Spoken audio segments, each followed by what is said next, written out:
Christ is risen. Alleluia. Christ is truly risen. Alleluia. Welcome to 3 Minutes with Father Al. On the evening of that first day of the week, when the doors were locked where the disciples were, for fear, Jesus came and stood in their midst. So begins the first line of this weekend's gospel. I'd like to point out two things.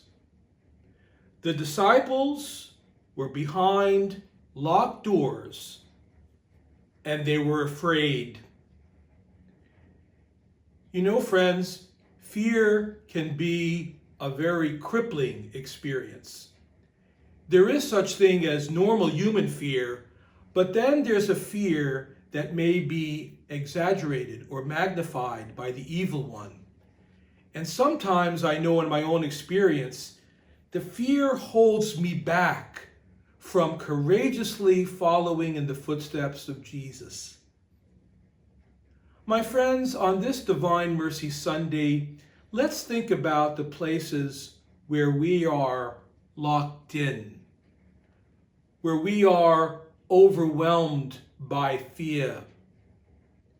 As this gospel unfolds, Jesus walks through the locked door. He sees the fear of his friends and he says, "Peace be with you." And he breathes on them.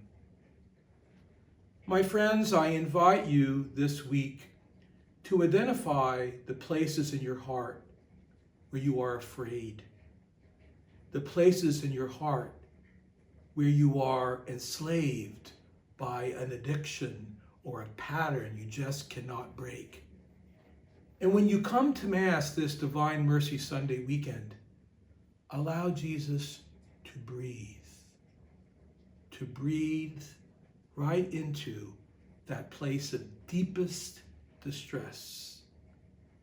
And I guarantee that you will receive the gift of peace. Friends, all of us are in need of God's mercy, and my favorite Hebrew word for mercy means womb love.